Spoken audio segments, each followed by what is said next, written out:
Welcome to Columbia Business School, the very center of business. Welcome to the next level of you. The Columbia MBA is more than just advancing your career. This is about honing your unique leadership style, bringing your visions to reality, and delivering them to the world. You will be the leader you want to be.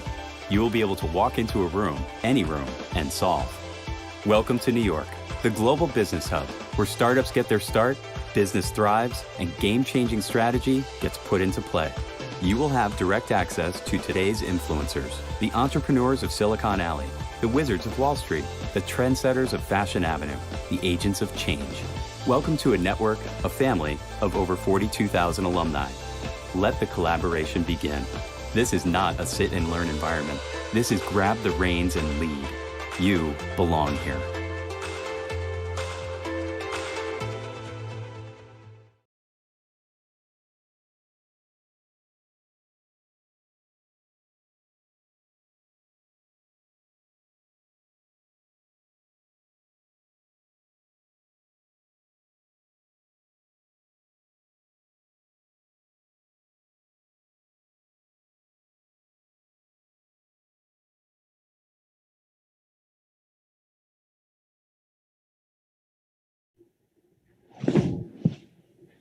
Live streaming from Columbia Business School in New York City. My name is Joseph Zhang.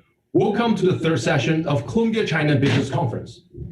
In a 30-year-long journey, China has unveiled the second largest capital market globally. Looking back, what are the unique attributes and key challenges of this fast-growing market? Looking into future, what are the potential opportunities and challenges? Joining us today are Mr. Fred Hu, Mrs. Weston Christianson, Professor Gao Xiqing, and Mr. Wang Boming. Unfortunately, we have been told that Dean Mary Jano is feeling unwell and won't be able to join our discussion today. Let's hope she gets better soon. Meanwhile, I'm sure there is a lot we can learn from other panelists today with the extra time we have. Mr. Fred Hu is the founder and chairman of Primavera Capital Group, a China-based global investment firm. Prior to this, Fred was chairman of Greater China and a partner at Goldman Sachs. Mrs. Weston Christianson is the co-CEO of Asia Pacific region and the CEO of China for Morgan Stanley. Before Morgan Stanley, she also served as an associate director at the Hong Kong Securities and Futures Commission. Professor Gao Xiqing is the Hongtian chair professor at School of Law at University of International Business and Economics. She is also a former president and Chief Investment Officer of China Investment Corporation and former Vice Chairman of China Securities Regulatory Commission. Mr. Wang Boming is the President of the Stock Exchange Executive Council and Editor-in-Chief of Caijing magazine. Professor Gao and Mr. Wang have played instrumental roles in the initial formation of China's capital market, and all our panelists today are deeply involved with it. As moderator of the session, Mr. Wang will lead us to develop more insights into the history Recording and in progress. of China's capital market. Mr. Wang, please take it over.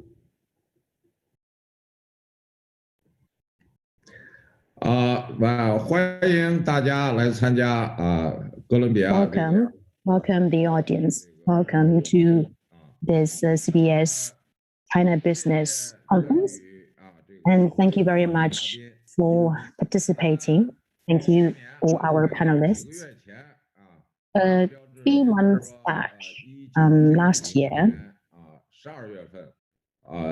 actually in December 1990, Shanghai Stock Exchange, Shenzhen Stock Exchange were both established, and of course we know the Shenzhen Stock Exchange announced its opening on 1st of December. And Professor Gao will give us some behind-the-scenes stories about that opening. Officially, Shenzhen Stock Exchange started an opening. Actually, it was opened on the 1st of December in 1991. So now it's been 30-year anniversary since the Chinese capital market was established. And we are gathered here today to have a discussion on the past, present, and the future of China's capital market. So the first question I would like to ask Professor Gao. 30 years ago, the capital market was very different from that of today. And December last year marked the 30th anniversary, and also it's a 10-year anniversary since the economic and capital reforms have been implemented. So many of the implemented measures have just started to play a role. So I would like to ask you, Professor Gao, why China decided to establish the capital market? Because back then, there were not even a shareholding company. So what you can remember, what was the most difficulty and the challenges 30 years back? What was the most difficult and what was the major challenge back then? Actually, Boming knows this part of the history very well, and we worked together to really make an effort to make it happen. Looking back, we do believe there were a lot of technical barriers, but I think, just like what you said, Boming, and bring up the fact that we want to establish a shareholding system. It was something that we were not even imagining that could happen, because capitalism was known to be something so dirty, and that's the education that we've received about capitalism. So back then we thought we're gonna do shareholding system. It was unimaginable, and the companies in China back then, most of them were state-owned companies or collectively owned companies, businesses. Regardless, there were no private businesses 30 years ago. And after open up and reform policy was introduced, and there was still a very blurry line. They say if you hire more than 8 employees, then you are in capitalism. You are a capitalist. So back then, the privately employed people tend to be your family members and relatives. So it was really something very sensitive back then to talk about shareholding system. And then we came back to China, and but back then, still a lot of people believe that shareholding system was something very serious. So me together with Boming, and we went to so many different parts in China and talked to many state-owned companies. And the general managers of these state or chairman of these state-owned companies back then, they talked with us. I talked for about 40 minutes, but after listening to me, they said, don't even try to create capitalism in here. And they were very defensive. And one of the general managers opened the drawer and took out an appointment letter from the government. He said, check it out. This is signed by the government, and I'm appointed by the Communist Party. How can I do anything related to capitalism?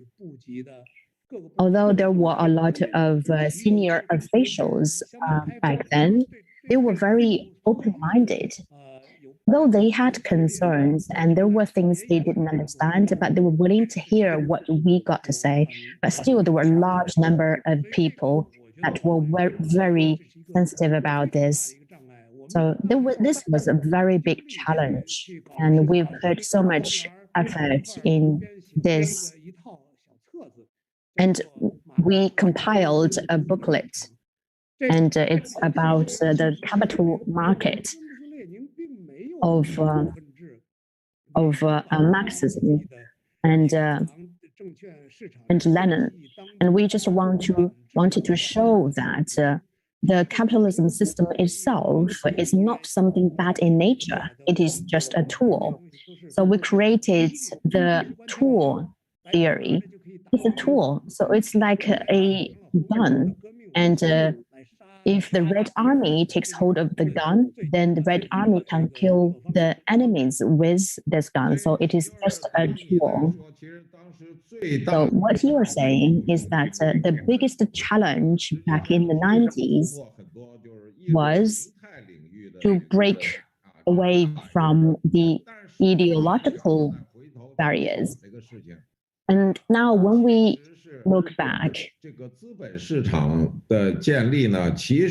establishment of the capital market happened because it helped to reform the companies and the businesses in China back in the 90s, because back then 90% of these public economy or sectors were converted to be a more diversified entity, because back then there were no company laws, there were no security laws, and the joint stock system reform or the share system reform had to be approved, for each individual company to go through this reform, because back then there were not many share system companies. In Shanghai, there were maybe 8, and in Shenzhen, there were 5. Both cities' markets combined, there were only a dozen of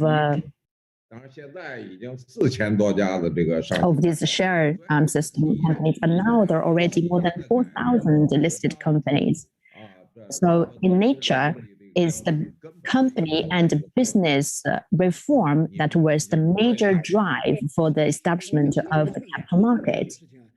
I think these are 2 things.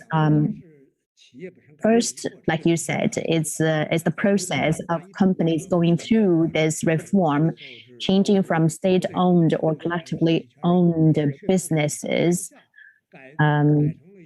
into a more modern company governance mechanism with very clear rights and obligations, and very clear mechanism.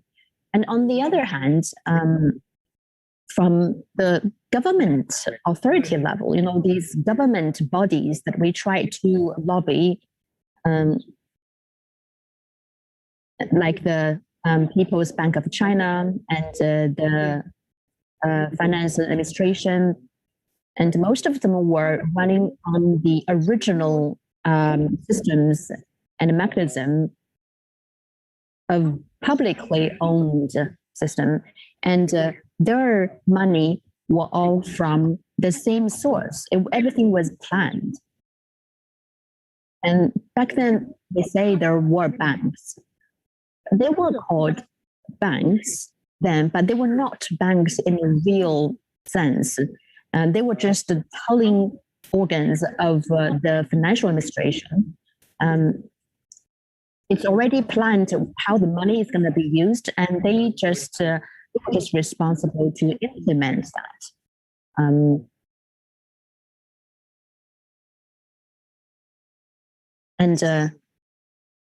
Now banks have much more autonomy than 30 years ago. And what we were trying to lobby was very attractive to some of those very visionary officials from those government bodies, because we were really trying to experiment and try to get finance and funds to better performing companies, and the not so good performing companies will be punished. And of course, there had been problems with the original system. And as this shareholding system was introduced, we started to see the benefits. the arrangement of the capital and also the incentive mechanism was really playing a role. And on this side, we were also seeing this important role that the capital market was playing. So the original 13 companies and also a few companies in Chengdu, Wuhan, and Shenyang, and some other cities, these were all pilot companies, and they were for experimentation only. And no big state-owned companies was selected for the experiment. Only some smaller ones were used as pilot companies for this new system. I think this is Chinese people's wisdom. We try to feel the waters and to make sure that it really works before we roll out. And so we studied abroad. We studied the economics as well as the legal aspects in the Western countries. And we thought that we need to adapt what we learned into the Chinese market, and we need to do it step by step. Because actually 3-4 years afterwards, we're already seeing huge change. Government at all levels, academians and businesses, they all realize that the shareholding system is so vibrant and is something that we can really implement. Then in the mid-90s, the large state-owned companies started to reform as well and enter into this shareholding system. And I believe Fred and Sun Wei were all very much involved in that process.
Sure. It's a great pleasure to be here. As Xiqing and Boming already mentioned, I think in the early stage of the Chinese capital market, that there are lots of challenges and the excitement, and after 30 years, the success is mind-boggling. And the thing that I would like to emphasize is that, as we already talked about, if you think about the Chinese capital market, in fact, we're talking about two markets. We're talking about the domestic markets, which include the stock exchange in Shanghai and also Shenzhen, and largely engaging in activities of trading A shares, and that is the shares that denominated renminbi, but also the H shares, and that includes the shares that traded in Hong Kong, US, or UK, denominated in foreign currencies. I think this is a very unique characteristics of the Chinese capital market, because for a good, large, high-quality company that they can engage in fundraising activities in these two separate markets, you can do two IPOs either simultaneously or sequentially, and to access two buckets of capitals. And because these two markets are distinct, and also they're not fungible because the renminbi is not fully converted. I think this this is actually looking back in the early 90s when under the leadership of Zhu Rongji and a lot of lobbying efforts of Xiqing, Boming, and including officials like Wang and Zhou Xiaochuan, a lot of people were lobbying for this outcome, which in hindsight is absolutely brilliant. It's brilliant because as China is forming its capital market and the market participants, be it investment bankers, be it lawyers, and be it accountants, they are obviously new to the market. They don't have the experience, and most importantly, the standards are being formed and still at this early stage. So therefore, these overseas listings that happened in Hong Kong in particular, which the first batch started to launch the first 8 companies, and Qingdao Beer was the first company that got listed in July in 1993. And that was actually a huge success. And following that success, China announced the second batch, including like 22 companies that are actually to be listed in Hong Kong. In January 94, they announced that.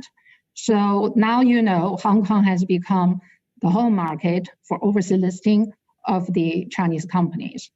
And I think this process is actually very helpful for both domestic market development as well, because these companies from China, they are incorporated in China. So therefore you need Chinese lawyers and Chinese accountants and Chinese bankers. But the listing have to follow the rules and requirements of Hong Kong, New York, US, or London stock exchanges, as well as security laws. So therefore you need the foreign lawyers and accountant as well as bankers.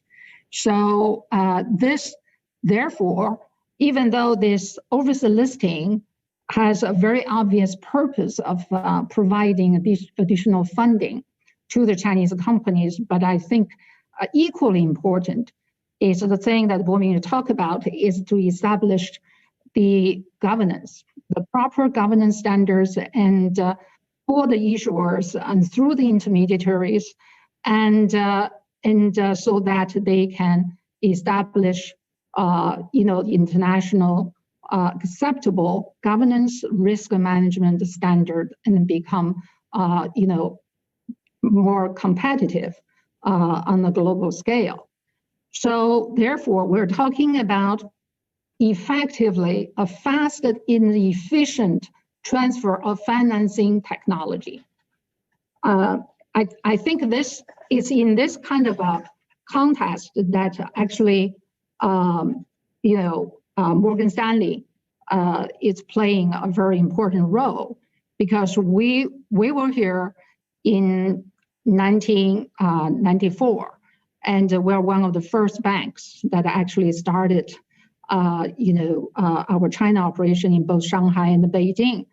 And I joined Morgan Stanley after I served 5 years at SFC, working closely with Laura, with Tony, and with also Xiqing, and a lot of colleagues from CSRC and the stock exchange in Shanghai and Shenzhen, as well as Hong Kong, to form this kind of a regulatory framework for the H-share listings. And it was not easy. I think it was not easy because at that time, there was no company law. There was no securities law in China. So how can you really, regulate the behaviors of listed companies and also impose obligations for them to protect the rights of the investors and the shareholders? I think it is one of the ingenious creations that's done by CSRC and the joint effort, and also the Hong Kong regulatory authorities, the Hong Kong SFC and the Hong Kong Stock Exchange, is to create this articles of association. Is based on a contract law principle. We imposed on any companies to be listed in Hong Kong to have the articles association, and which contains many provisions are the key governance provisions of a typical company law that we see outside China. So that is a very expedient and a very clever way of filling the gap and make it work. And so that practice was very creative and very, very effective. So with this framework, obviously the market has developed so fast, and China now, at the beginning of 90s, was 500 million US dollars market cap at the earliest stage, and now is 15 billion. So therefore, I mean, the market is second largest already. I think Morgan Stanley also in the early stage, we have a Beijing representative offices, and our job essentially was just to manage the government relationship and also get to know our clients, get to understand the lay of land. And then later we had the opportunity and very fortunate to form a joint venture together with our partner, China Construction Bank, in the first joint venture, foreign joint venture in China, and that's CICC.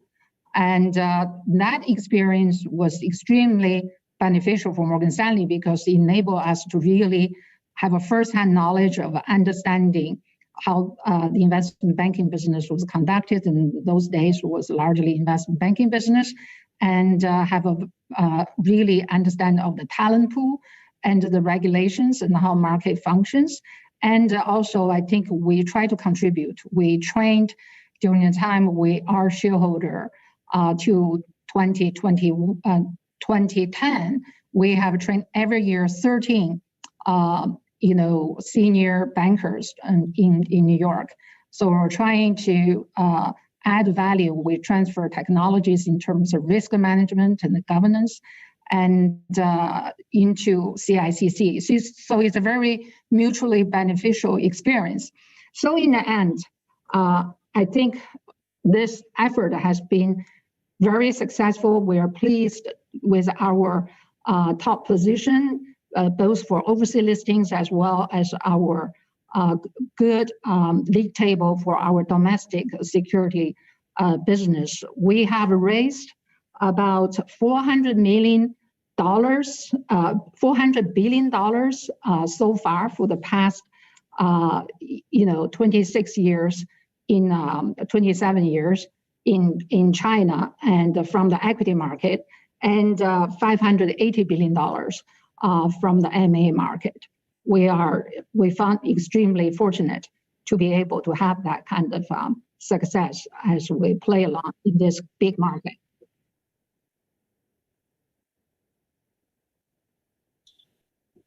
I have more questions for you later. We know Morgan Stanley in the very early days in China's capital market was very active. As you mentioned, the CICC was established. At that time, it was the first joint venture investment bank in China.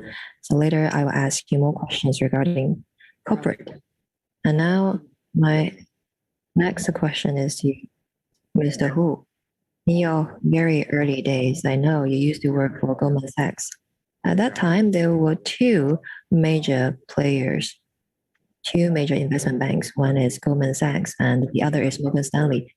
And you, for Goldman Sachs, were the president in China area, and you helped a lot of China companies get listed. We know in the 1990s, we just started the reform of shareholding structure, and a lot of China companies, for like the operation of a shareholding system, about the overseas market, how to improve the corporate governance, the Chinese companies had no idea at that time. And speaking of law, like the securities law, it came to place in 1999, and in 1993, we started to have a corporate law. So for Mr. Hu, can you please share with us At that time, when you helped China companies get listed, what were the problems you encountered at that time? I know there must be tons of problems. So coming up to your mind, what were the most difficult challenges when China companies started to go to the market? Thank you, Boming. In China capital market, I am a witness and also a participant. And after listening to other panelists' comments, it was very impressive. You know, today China's capital market is the most eye-catching and most important capital market in the world. But 30 years ago, the start was very difficult. The capital market we know today was established through a lot of difficulties. So for the policymakers, the planners of China's capital market, the explorers of China's capital market, including Boming and Sun Wei and Liu Hongwen, Qingwei, Liu Xiaochuan, and the premier at that time. I mean, these people had great vision and were there to reform and explore. They created China's capital market from non-existence to existence, from being small to being very big and highly influential. So I need to say thank you to all of you here and extend my appreciation to the early stage reform advocates. I salute to your effort. Even in today, throughout the world, we can compete in many aspects with America. But nothing has come out from nowhere. It is a fruit because of the very avant-garde spirit of the reformers and explorers. So when we look back to the past 3 decades of China's capital market, I think this is a very important experience. And coming back to the 1990s, at that time, the Shanghai Securities Exchange and the Shenzhen Stock Exchange were established. At that time, I was overseas, and the news was very exciting. And I wrote an article I call the stock exchange a lab tube baby of China's reform and opening up. Because China used to have a very traditional planned economy. And at that time, people viewed this thing as capitalism, but we call it as a tool. So China started to have capital market. It's very good for the reform of SOE and also very helpful to create, at that time, a non-existing private market. So when we look back from here today, great achievements have been made. And as international investment bankers like Goldman Sachs, it was such an exciting thing to see China started to build its capital market, and we had great expectations for it. It's the economic dividends, especially after the trip to the south from Mr. Deng Xiaoping. And after that, China became one of the fastest growing booming markets in the world, and there was reform and opening up. There were a lot of heated areas. So for Wall Street, there was great expectation, and everybody was so motivated to participate in China's market, to assist China companies to get reformed, to go IPO, to get fundraising, to go overseas, to introduce global market to China.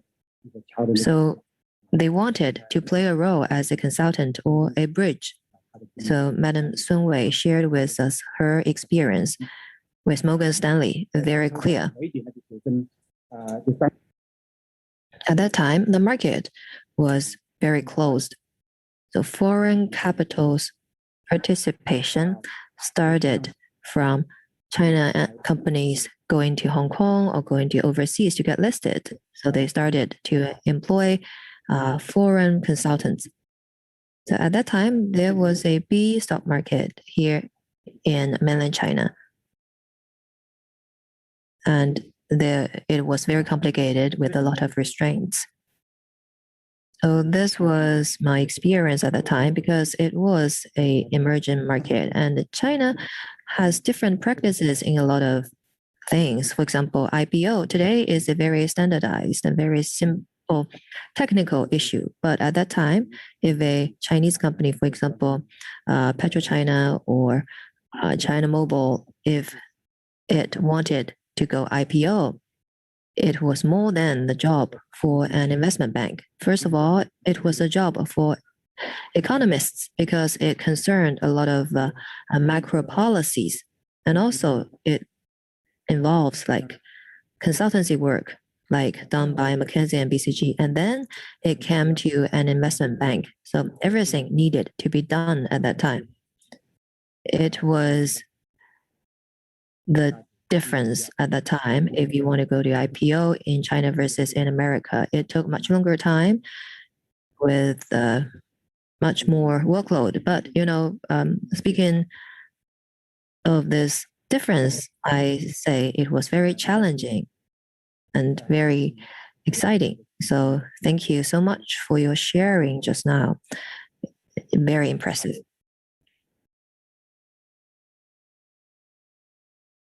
So let's give the floor to Madam Sun Wei again. Can you please share with us one example? For example, in the 1990s, you helped a Chinese company get listed.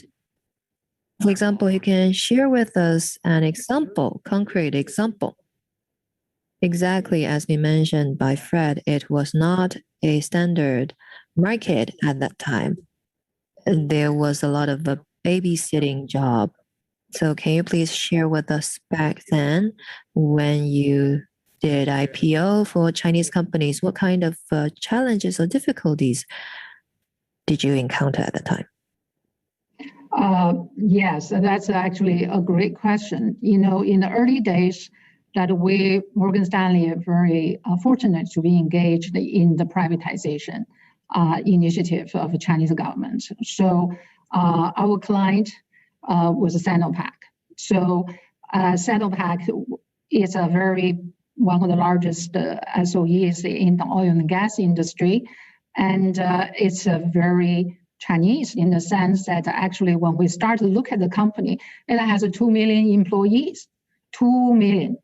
And it assets, it's like a community. The assets actually it includes hospitals and schools and kindergartens. It's a very different from the typical U.S. companies that we typically work with.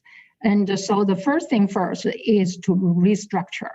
So the restructuring effort is really huge, and we work side by side with our joint venture partner, CICC, and Levin Zhu was personally involved in that transaction, and actually took the entire 18 months to get the deal done. And also, in order to do a successful listing, we have to change some of the policies. Because at that time, the crude oil pricing is subsidized. Is not actually linked with the international standard, and the pricing later it opened up. So then companies start to purchase oil with the global oil price. However, in the downstream, the gasoline price is still subsidized. So therefore, you spend a lot of money buying the crude oil, and then your product cannot be sold at a higher price. So therefore, those prices has to be opened up and linked to the market. And that's a huge policy change. And at that time, there were demonstrations of taxi drivers as a result of that policy change. But I think credit to Premier Zhu Rongji at the time and the Planning Commission at the time, they call that this was done. So it does involve, as Fred mentioned, so one IPO is actually involves policy changes from the very top. And also the other thing that I think it is really unusual is the diligence. You can imagine the size of a company of a Sinopec, and there was no digitized data. So therefore, when we're doing diligence, and especially the content, we're talking about using trains to carry documentation. You have a truck full loads of documents involving thousands of intermediaries to process that transaction. I think that is also extremely difficult, but we are very proud that actually this tri-listing so far is the only tri-listing. It's listed in Hong Kong, US, and London, and over $3 billion US, very successful. But that experience, I think, is very telling about the determination, not only the challenges, but also the determinations of government officials and the CEO Li Yizhong, Chairman Li Yizhong, and Wang Jiming, their leadership to spearhead and against all odds to make it happen. Extremely really admire their courage.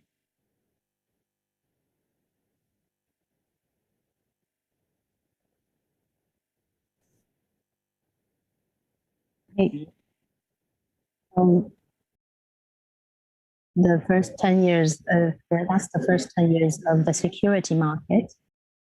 I mean, I have a few things to add. Okay, what Ms. Sun has shared was very interesting. When I was visiting the US SRC, and the US SRC had a questionnaire about the Sinopec issue, and we read the questionnaire. So I went to the US Security Regulation Commission, and there was the vice president, and there were also over 30 petrochemical engineers, and they read all these paperwork that we submitted, and they were saying there are indeed things we don't understand. Just like Sungwei said, for the second questionnaire, there were more than 120 questions. They said they have never seen such a big society. It's not a corporation. It's so complicated. So pricing was so difficult for them. What they cared about is if the US investors would understand all these paperwork and information. So both sides have learned a lot. The Chinese companies learned that we need to leverage the modern governance system to make sure that our numbers and facts are easy to understand. And the US side learned more about the Chinese society and will make it easier for Chinese companies that want to do IPO in the US in the coming years. Fred, you also have things to add, right? Yes. I also would like to share with you our case. We were helping a Chinese company being the underwriter for their IPO. We had a huge team doing DD. Most of them were from New York and were all Americans. And also their board chairman and CEO were all there. And they were discussing the financial reports. And the CEO asked, which one do you need to read? We have many financial reports. And he was so honest and genuine when he was looking at all these Americans. And these people from the US were really shocked and surprised to hear that question because the capital markets looked so mysterious to the Chinese companies, and And they would like the Chinese companies to present the very authentic and real and detailed financial statements and reports. But the Chinese side was really honest, and they didn't know what really was required. And there was also a former ACA official who was involved in this DD work. So what this story tells us is that back then there were no rules, and there were some accounting rules from the accounting and the financial department. PwC, no, it's KPMG was hired to help with this case. And this company was very small, but now it's already Fortune top 500. It's top in its industry. So this shows that the Chinese companies really started from scratch, knowing nothing about the capital market, and they've developed and have grown to be successful publicly traded company.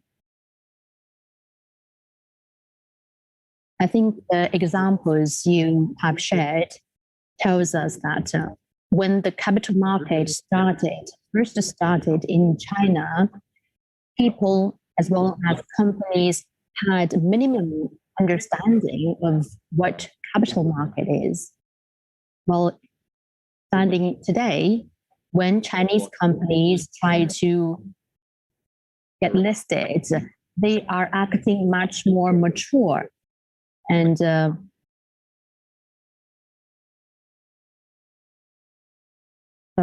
that part was about the really early days of Chinese capital market and 30 years history. And there was only a dozen companies. Now there is more than 4,000 listed companies in China. There are over 5,000 listed companies in the US. For us, is over 4,000, and our market cap is about 10 trillion, and US market cap is about 50 trillion US dollars. So there's still a big gap. So in the 90s, or at the early days of open up reform, in China, all the financing was supported by the banks. Back then, 99% of the financing was from banks. There were no other financing channels. 30 years have passed. And for our financial system, there is bank and there's also the capital markets when it comes to financing. Capital market provides long-term fund and bank provides short-term liquidity in cash. So today, we are still facing a problem for our financial system. With the size of capital market we have, 10 trillion US dollars and 60, 70 trillion RMB, but still the share of market cap is much smaller than that of the banks.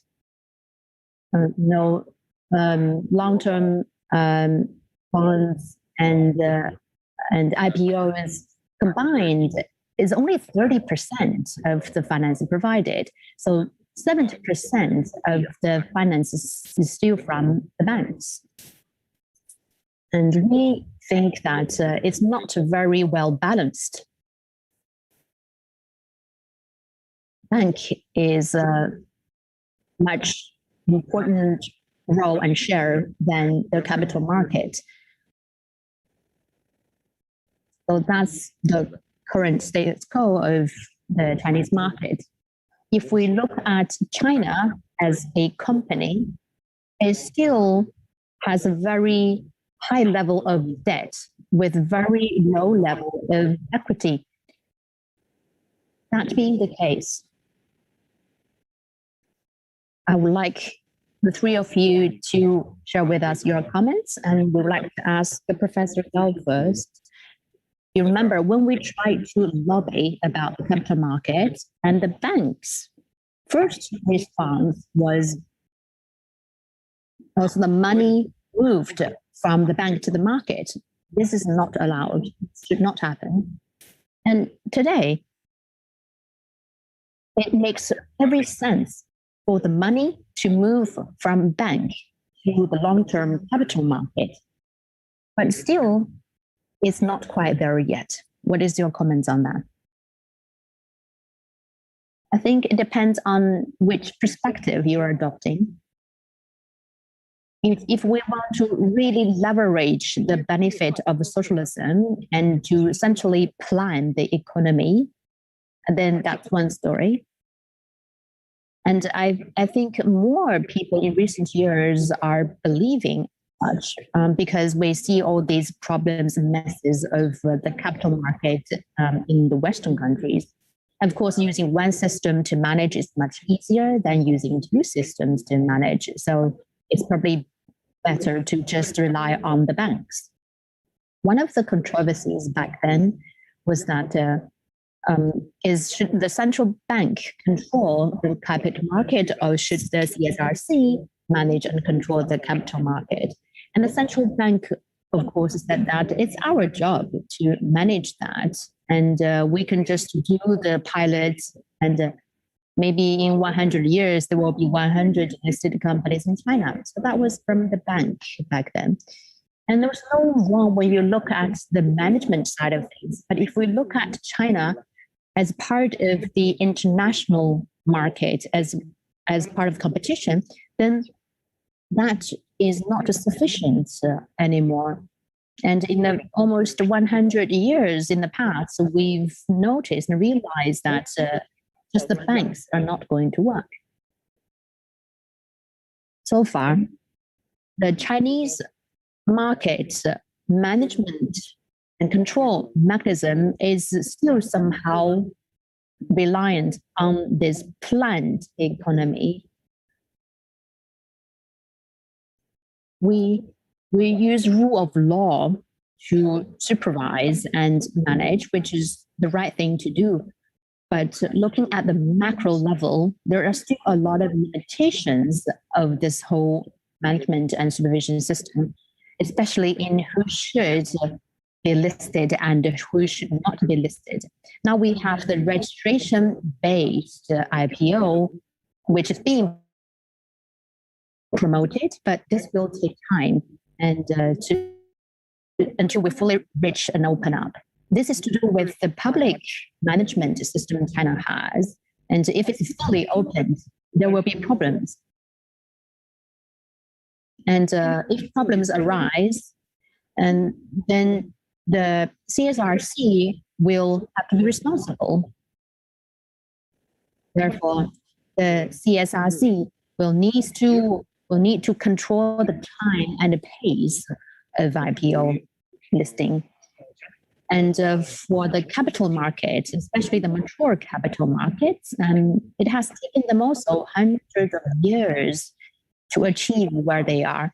And they will, of course, bottom up and how it all reforms. The negative list, whatever is not stated as illegal, you're allowed to do it. And only when they encounter all these problems, and they have the regulation commission to regulate. But for us, it's more top-down approach. And of course, for the regulator, they want to have strict regulations to better control. So it's going to take more time and more learning. So I keep saying that we need to revise the security law, and the regulation authorities should only arrest the bad guys when things go wrong.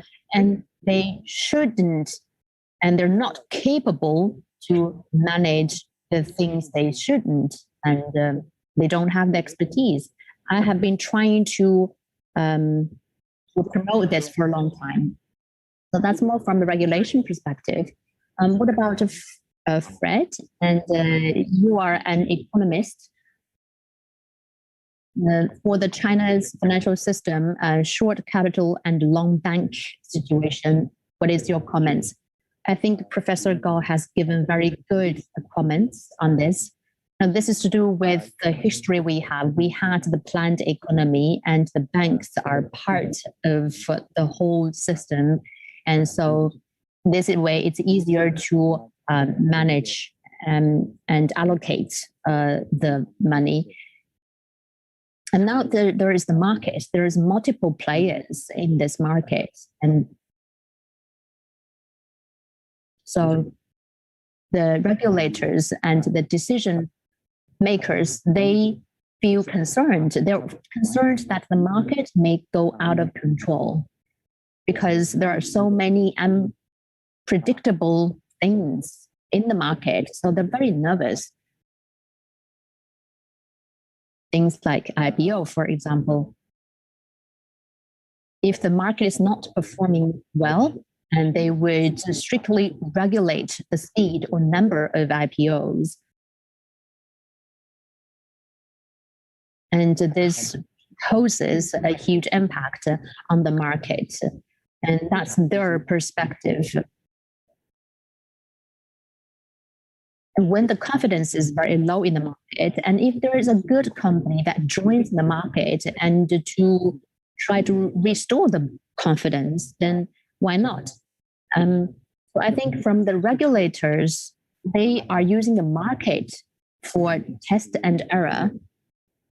And that shows that they are seeing the market as an beast or a vicious animal, and they want to tame this animal.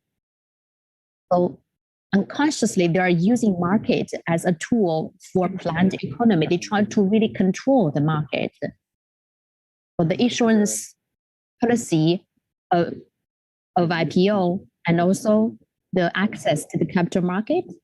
And it's very difficult to get the license.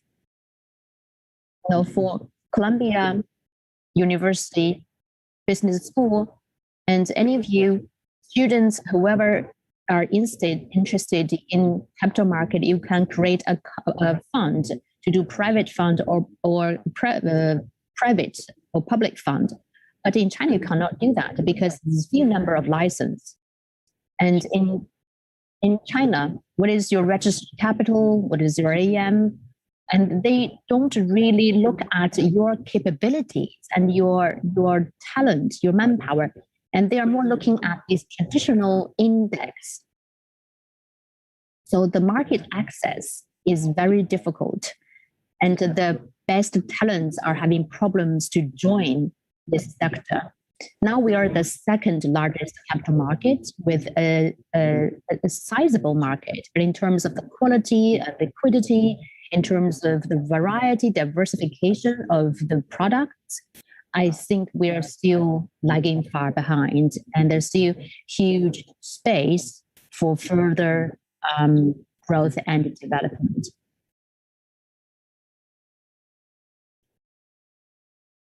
So the market has developed for 30 years very rapidly. Still, it hasn't fully released the potential that our market has. And the biggest and most important solution is to give it more freedom, to respect more the capital market, because the international capital market have had hundreds of years of experience, and they have had so many painful but helpful learnings that we can refer and learn from.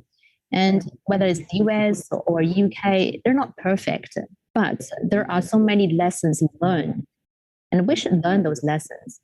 Just like when you established the Chinese market, capital market 30 years ago, you were learning a lot from the Western capital market.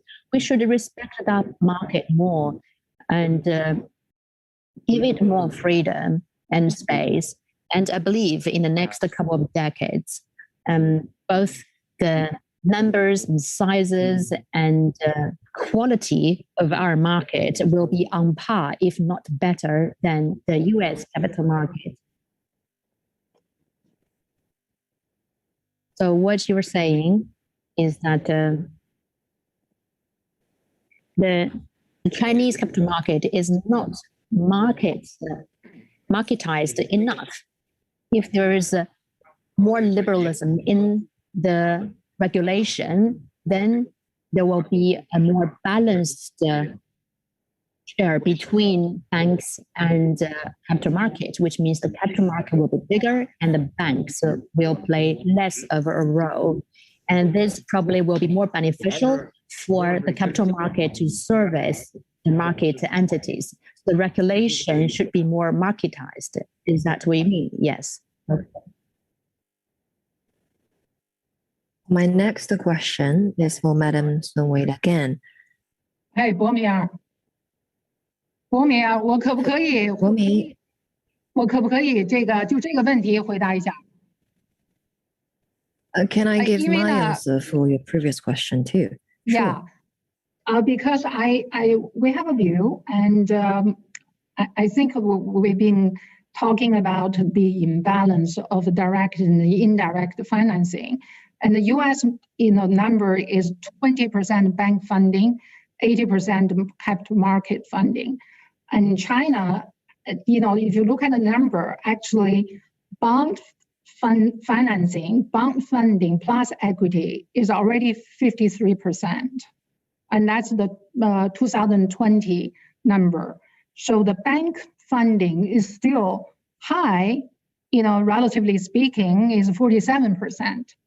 And Europe is 35% bank funding, somewhere between China and United States. So I'm going to be a little bit provocative here because I think that we talk about the historical reason for this kind of bank funding lead financing model in China.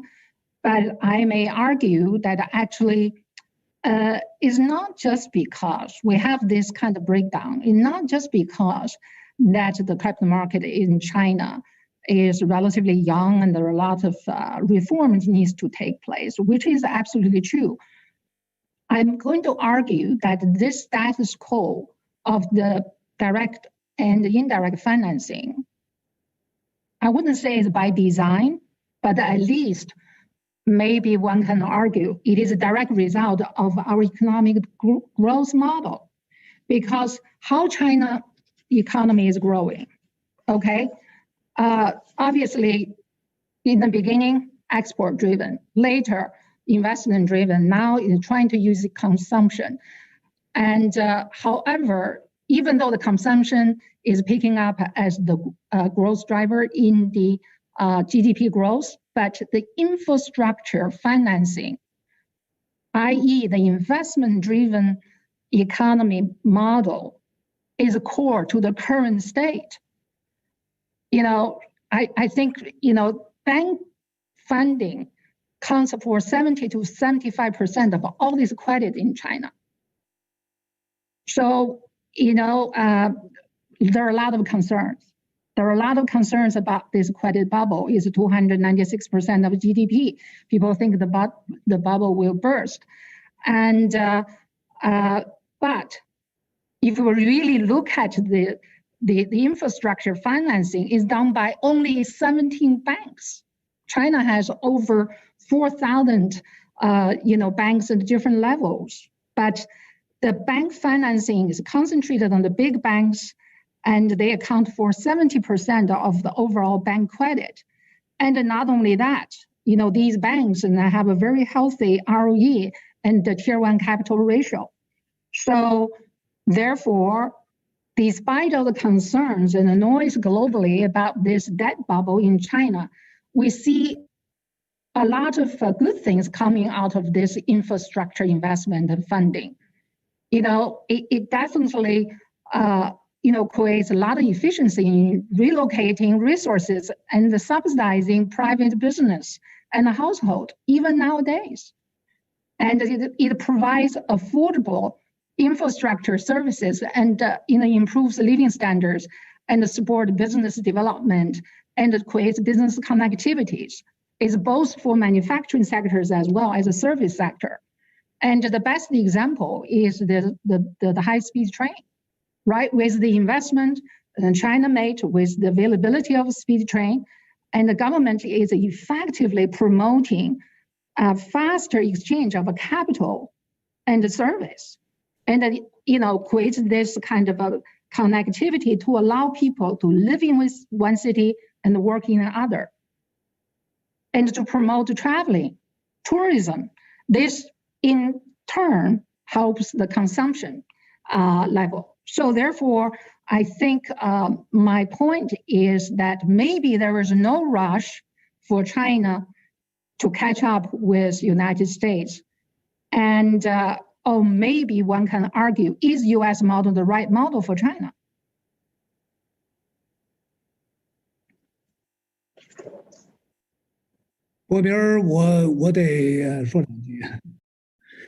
I have to say something. Okay, Xiqing, the floor is yours. Okay. For this question, there are two aspects. First of all, I agree with Matt and Sun Wei to some extent about the concept that China has a different model. Of course, China has a different model, but the model is moving toward which direction and what kind of results will come from this direction? Well, the time is too short, it's too early to tell. And there is a very important topic here. We leverage national resources to do infrastructure. No problem. Around the globe, it has raised great attention, and we have great examples out of that, but we do have other problems. And from philosophy perspective, it's about elitism or nationalism. And there is an argument here. For the governance of the country, for the operation of the country's economic system, which way is better? In the few thousands years, we all leverage elitism, whether it's in very old days or today, which means we can find talent who are capable, who are smart, though they are managing the society. But when it comes to country versus country competition, it has its strengths. Why Qing Kingdom united the other six and very cruel management methods. But we do need more time to think. And more and more we see the nationalism or the populism, but we've never talked about it from a very rational perspective. Well, in the past, there has been quite some time for us to cross over the river by touching and feeling the stones at the riverbed. But now it's a different time. I do not want to share with you data. And speaking of data, structure-wise, we are different, but look at the results. We are super good. But the good timing so far has been very short. The Soviet Union in the 1930s made great effort, and the whole system, the industrialized system, was established, and the achievement was huge. And I did a study about it, and I used to work in a factory that was built by the Soviet Union, and their achievement was very impressive, but we still cannot avoid all kinds of problems coming out of it. And we from the academic, we are scholars, and we need to be super clear about it. We should never say China model is always good. We should stick to this model. No doubt the China model so far is very good, but we need to do a more in-depth discussion. That's all I have. I totally understand what you mean. It's about a more in-depth discussion about whether a marketization is better or a government-oriented is better, whether market is bigger or the role played by government is bigger. So today, let's leave alone this debate. Next, let's come to the market-related topics again. Capital market is developing very fast. And it's getting bigger and bigger very quickly. At the same time, we have a problem, no issue. How can we make the market stronger? There is a big difference here. So how to make China's capital market stronger and have a more in-depth development of this market? And speaking of the institutional investors in this capital market, what is your proportion? If in China's capital market, well, 3 decades, in the first 10 years, no institutional investors, and you saw all the chaotic phenomenon, all the chaotic problems coming out of it. And Xiqing, at that time, Zhou Xiaochuan, president around the year of 2000, a president for CSRC at that time, and you were the vice president for CSRC. And the concept of developing institutional investor was raised at that time. You still remember that, right? And so far, the fund size has reached less than 60 trillion, including mutual fund and private fund. But compare with America, the fund size, it's already 200 trillion. So the gap is huge. So how can we further promote institutional investors? Because they have more reasoning. We need to bring reasoning into the capital market so that we can have a healthier market. So what is your opinion?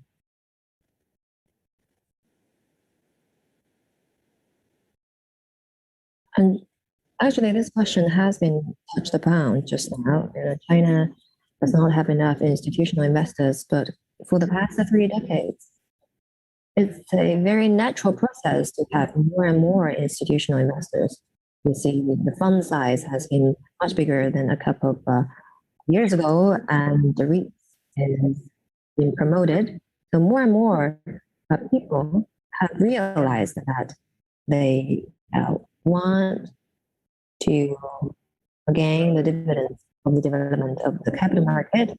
On the other hand, they realize that they are not capable enough to come to the market and just compete. So naturally, more and more people will come to realize that, especially in America.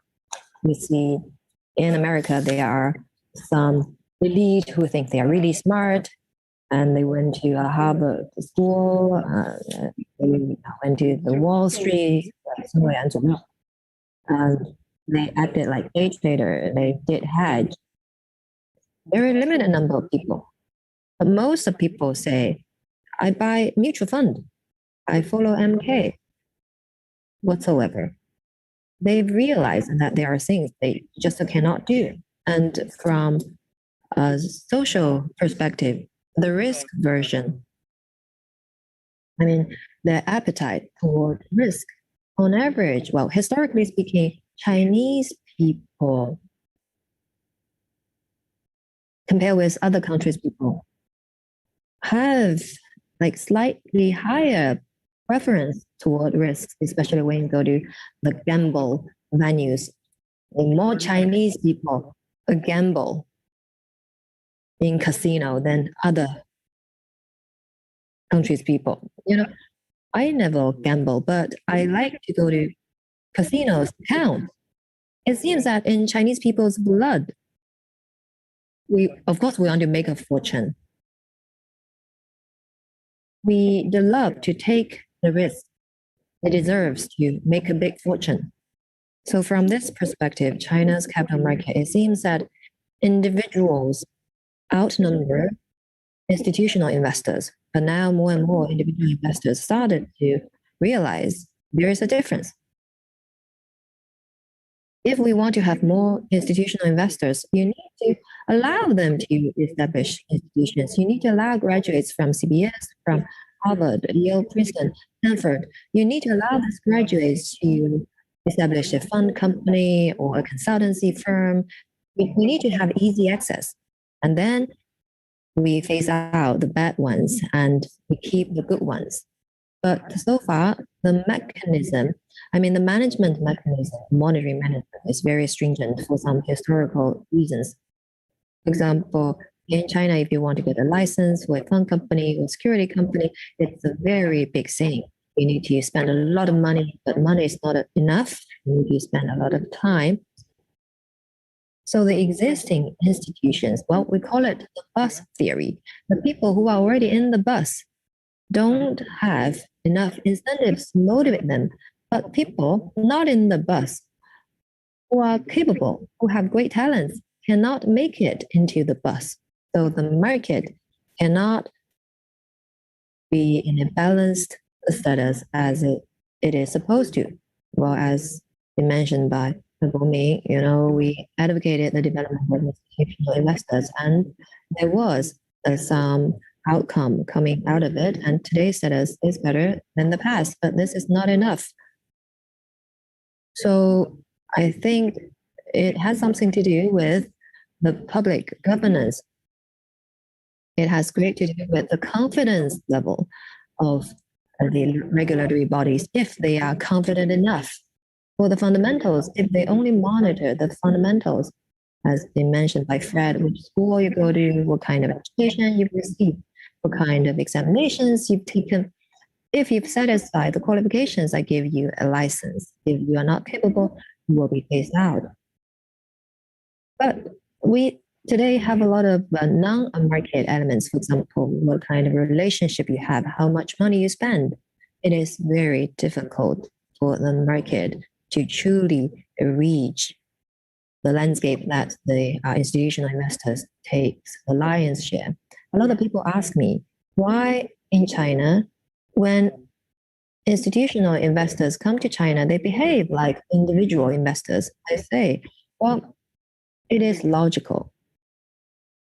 I mean, what they mean is the institutional investors sometimes behave just like individuals because they have no confidence regarding the certainty of the market or the public governance mechanism.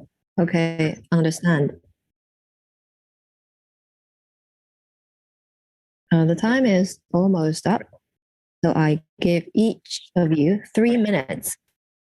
And China's capital market has undergone 3 decades. So look into the next decade, in which areas you see opportunities of breakthrough for China's capital market. So let's look forward to the next 10 years. What will the market look like for the next 10 years? So management, please. Look into the future. You are muted, sorry.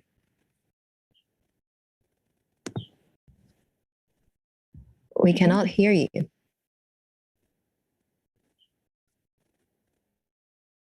You are on mute.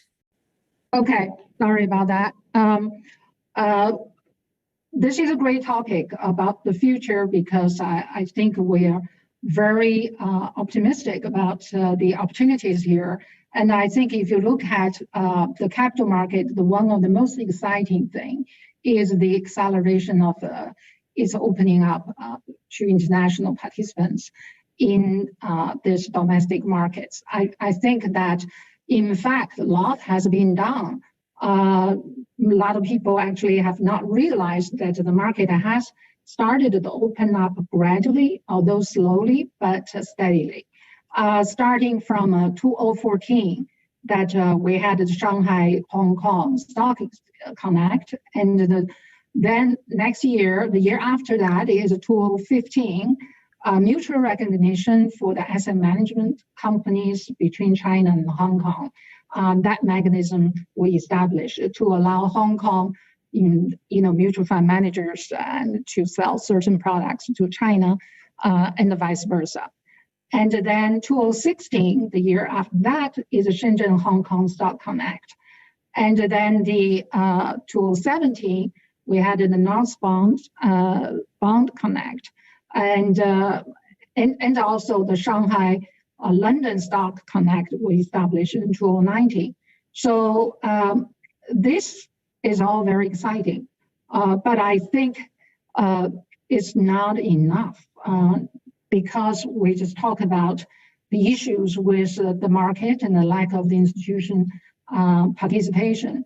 And I think one of the very effective way of addressing this problem is to introduce the international players, and not just the security firms like Morgan Stanley, but also the insurance companies, the pension funds, and these are the things that I'm happy to see that actually is happening.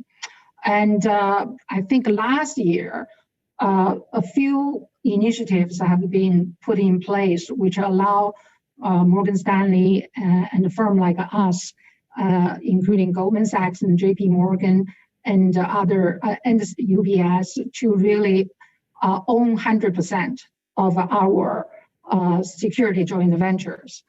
And also the insurance space is opening up. So we also have Allianz, for instance, that got 100% license to be operating in China. I think the ownership is very critical for foreign companies to really maintain control of their operations and to further expand their business in China by getting more licenses to develop a full-blown business in capital market. I think with the foreign participation, such as us and also BlackRock, Fidelity, and no doubt that will definitely help with the institution investor participation.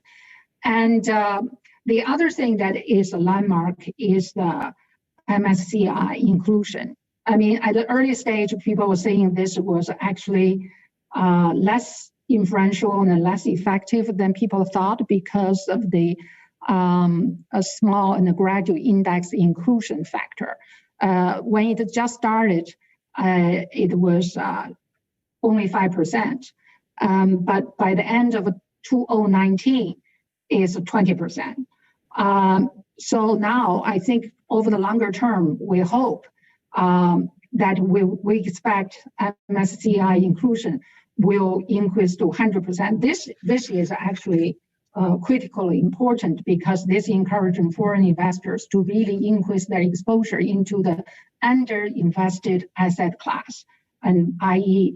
the A-share class.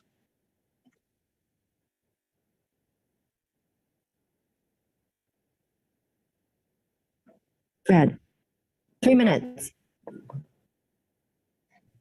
Just now, Madam Wei talked about internationalization in the future. What is your perspective?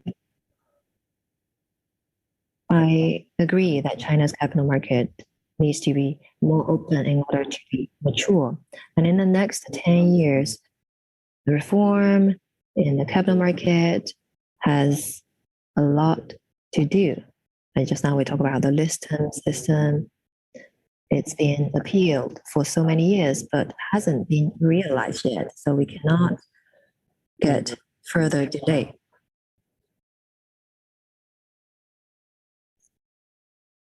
You refer to the registration base. Yeah, I think this should be more marketized to make it really convenient for the investors as well as insurance bodies. And there's no need to create these unreasonable barriers. Only by doing so, the capital market can really play a more important role for financing and supporting the businesses to grow. I think the next 10 years will be more derivative tools. Now we're more talking about shares, and bonds, and equity. For a mature and sophisticated market, it should just have the cash. There will be more derivatives and more bond derivatives, foreign exchanges, as well as futures. And right now, it's not matching with the position that China has on the world level. And it's not very good for risk control. I have 1 more minute. And M&A, Laura and me and we were asking for M&A laws and regulations. And we would like to have those to help companies and industries to digest excess overcapacity, to accelerate the pace of M&A. In the US, the stock market is huge, and the M&A is very strong in US as well. And China is in desperate need of this M&A between listed companies, but there's still a long way to go. And I think by 2018, according to my model, China's GDP will surpass that of US.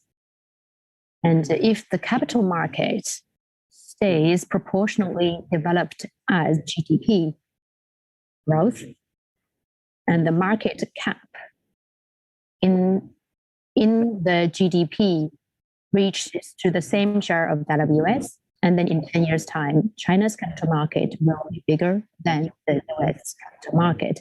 So I hope that today's regulators and the policy makers should act as the officials in 30 years ago, should act with a vision and ambitious, and also really use the next 10 years, which is the prime time for the growth of China's capital market. And I believe with that effort, the Chinese capital market will grow into the largest market with the best quality. Okay, Professor Gao, please tell us what your thoughts are for the capital market in the next 10 years.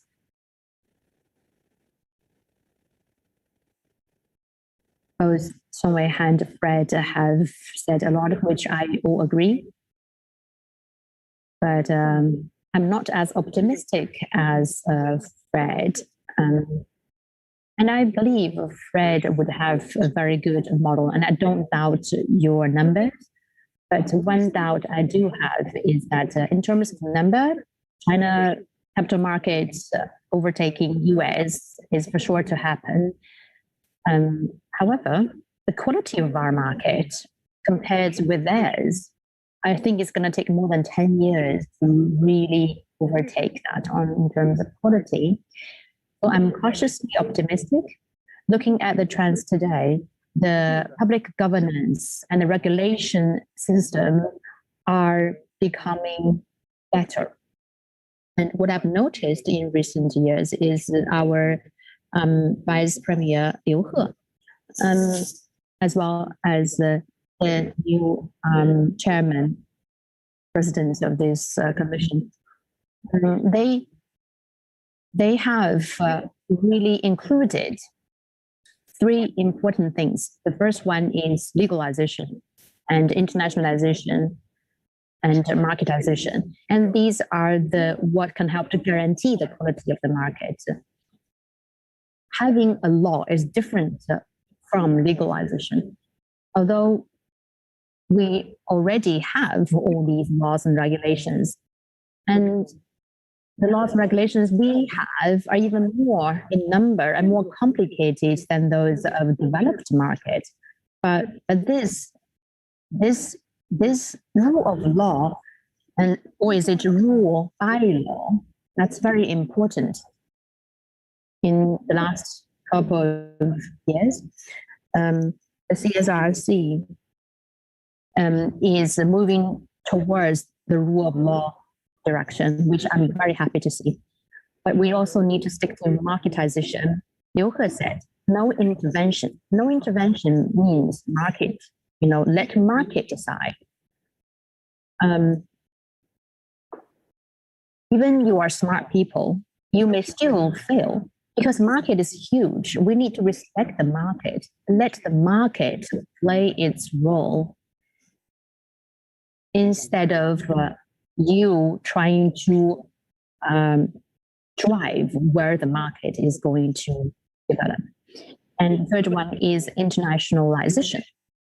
And of course, this is what we are wishing for, but it will depend on the global and environment and landscape. At least our regulators today do wish to internationalize, but the international environment may not always allow you to go that way. And if these 3 points are what we need to stick to, and if we manage to do that, I believe the Chinese capital market will be on the right track. For the institutional investors, they would love to have a more mature market, because if it's ruled by law and market will be more predictable, then they will not do something that a retail or individual investor would do.